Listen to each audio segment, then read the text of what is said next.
Hey, it's hammer time. Here we are in Senator Cory Gardner from Colorado's office for a special episode of Hammer Time.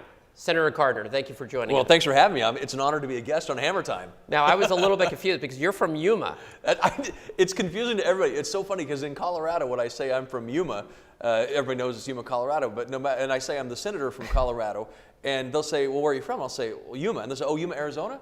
Like, no, I have to be from Colorado. But yeah, so I get credit for being from Yuma, Arizona sometimes. Well, Senator, I want to first thank you. You filled in a year or so ago when we did our update for Capitol Hill. You filled in for Senator McCain. And at this time, when the world remains on fire, I want to just talk to you a little bit about international relations, because to me, you are just a great face and voice for the United States of America. Well, thank you. And I think, I learned a lot from Senator McCain. And I remember traveling one time with him to Singapore, to the Shangri-La Dialogue, which is this big security forum in Asia. There were 50 or 60 secretaries of defense, ministers of defense, heads of state were there. And the response that Senator McCain got when he walked in was a level of swagger and gravitas that the United States needed and we need going forward. And so his loss and departure, of course, was huge for the Senate, and he, as a personal friend, even bigger. So thank you for that. He's got big shoes that we have to fill. You put a lot of time into trade, and want to get your thoughts. We've got later this week, the U.S. Mexico-Canada agreement's likely to be signed. What do you see the prospects of that moving forward in the new Congress? It's a great question. I've been a strong supporter of NAFTA, strong supporter of free trade and opportunities to open up new trade avenues and zones around the globe. Whether it's agriculture in Colorado, Arizona, whether it's high tech and trade, trade is incredibly important for us. We have to make sure that people are treating us fairly. And so, I was very nervous going into these debates, concerned that it could result in NAFTA being ended. And we do have a deal going forward, looking forward to getting into the details as those move forward. I think there's a couple things that are going to surround this new framework. And that's the overall issues concerning tariffs and trade. So they're all outside of this as well. So it's not just the issue of Canada and Mexico-U.S. trade. It's what our tariffs are doing to our European allies, what our tariffs are doing in Asia, and how that's affecting U.S. exports. So I think as we look at the deal that's going to benefit North America, U.S., Mexico, Canada, how do we make sure that other trade concerns are taken care of as well? You chair a very important subcommittee on East Asia. And I'm curious how you see all this playing in. I mean, things seem to continue to be pretty hot with the United States and China, and with this revised trade agreement, maybe there's more of an opportunity for a migration of jobs to North America. You look at Asia and what it means to Western states like Arizona, like Colorado. A huge percentage of our jobs that are trade related or dependent are Asia focused or centric, and so it does mean, I think, more opportunities to build up trade export opportunities from Arizona, Colorado. It does mean that we can look more toward Asia and say, hey, we were able to enter into an agreement, we were able to solve that. Now let's start working on some opportunities in Asia, whether that's a Trans-Pacific Partnership, maybe it's a new agreement with ASEAN nations, but I think it does give us a better platform to build on successes in Asia. Asia, the committee that I chair, Asia represents nearly 50, at least in the near future it will, nearly 50% of global population, nearly 50% of global GDP. And so we have to look east as we are building trade opportunities. So the subcommittee oversees China and India? That's right. So China, and I'm trying to absorb India. We don't quite have India yet. I'm trying to get that into the subcommittee. Well, I mean, and India is a very important economy going forward. I know that whole Indo-Pacific region, and if you look at the administration's free and open Indo-Pacific policy, we've got major legislation called the Asia Reassurance Initiative Act that creates the first time ever Indo-Pacific strategy. And India and China, huge markets, billions of people. And we got to make sure that we have free trade, fair trade, and a level playing field where they have access to markets, we get access to markets, and they can't unfairly tilt the playing field. Going back a little bit closer to this hemisphere, so immigration remains a pretty big issue as we speak. There's a lot of issues surrounding the caravan. What's the best way for the United States and Mexico to work together with this challenge that is really facing both countries. Right.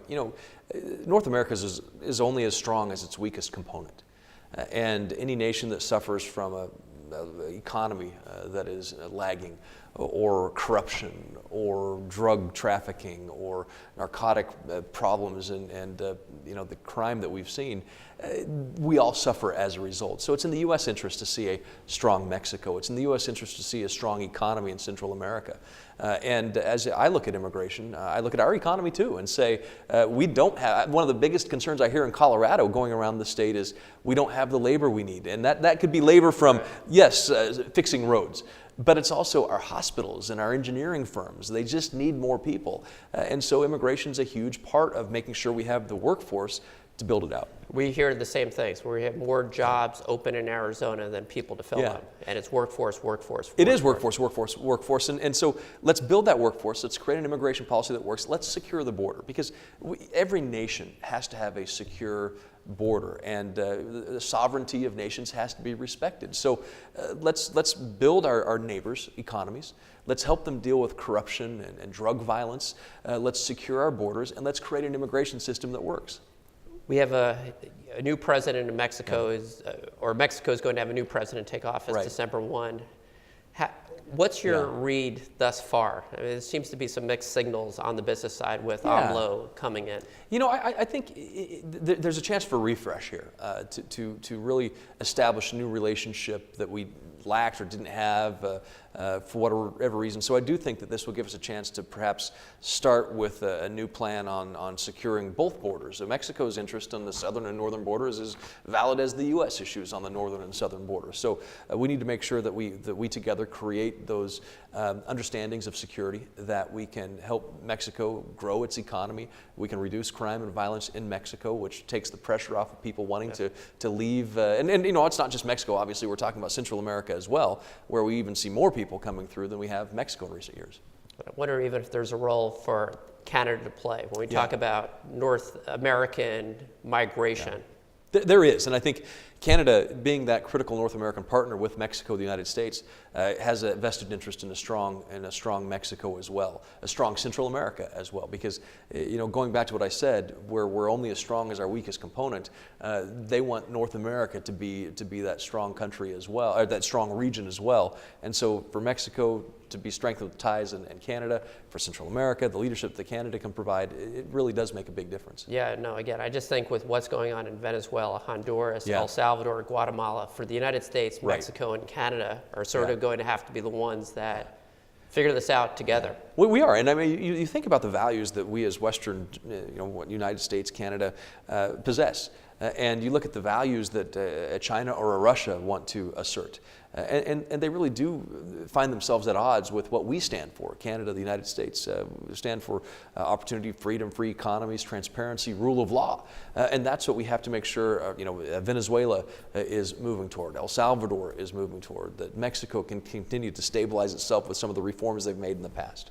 Just real quick on Venezuela, there are some, it's a little bit of a different Congress, particularly in the House, and thanks to your work, the Senate is more Republican, but the House, there's been a change. There's, let's just say, maybe more among millennials, they're flirting a little bit with socialism. When you look at what happened, what's going on in Venezuela, what's the way on the job creating, for the chambers of commerce, how do we get that message out that... Boy, you're exactly right.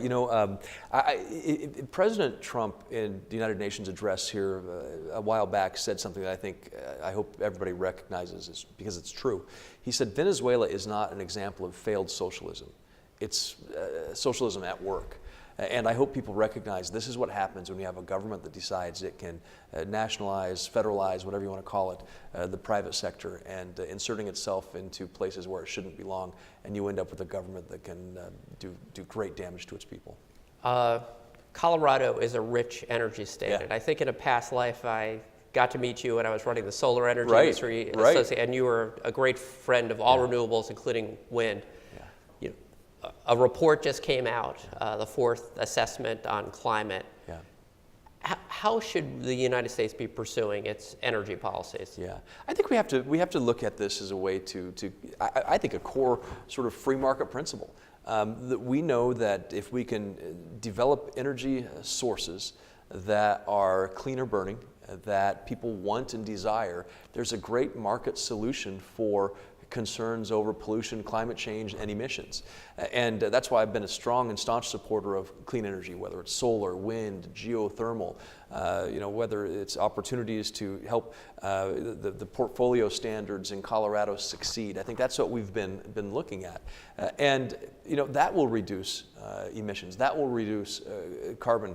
And the concerns, I think, of people who don't want to see things like cap and trade go into effect because of their harm on the economy, can work with people who are concerned about the climate change policies in a way that they may approach it for different reasons, from different perspectives, but they reach the same common goal. And you have a strong economy, you have a cleaner environment, and you reduce the risk of threat to our environment. Because I think the United States has been making a lot of progress as there's been a transition to natural gas and renewables. I think the statistics, the numbers for the United States are actually pretty good compared to other countries in the world. That's right, and we've seen that. We've seen that cleaner air. We've seen the reductions in emissions. And Colorado, really, I mean, we're a leading natural gas producer. We're a leading oil producer. We're a leading coal producer. We're a leading solar and wind state. So we're really the energy wheelhouse of the country, and I think that kind of all of the above market-based approach can do it. Final question, divided government. What's your prediction for 2019? What issues can move forward? What might be stalled regardless of whether you're Republican or Democrat, regardless of whether you voted for the president or against the president, we all want our country to succeed. And I hope that everybody wants our leaders to be successful in directions that move the country forward. And that's what we have to focus on. We've had great accomplishments in the past with divided government. I see no reason why we can't have those great accomplishments once again. Immigration, transportation? Yeah, I think transportation issues, traffic in Colorado is a nightmare. You've seen the growth in Arizona as well. How do we address these issues? You've got so transportation infrastructure issues, traffic. You've got immigration solutions that we came real close to getting enough votes for in the Senate. We need to try it again. We have to do something to address the high cost of health care. We need to make sure that the individual tax cuts on small businesses, pass-throughs, and others are made permanent going forward to continue that economic growth. And in Colorado, obviously, energy issues will continue to be important. So, and the national security issues as well. Well, Senator, I just want to say you're always welcome in Yuma, Arizona, or any place in Arizona. Well, it's good to be. I've got to make sure that Colorado water is taken care of. And Senator McCain used to introduce me around the state in Arizona when I'd visit him, saying, "This is Cory. He's from Colorado. Be nice to him. That's where we get our water." We're going to follow Senator McCain's advice. Senator Gardner, thank you so much for being on the show. Thank you very much. Thanks.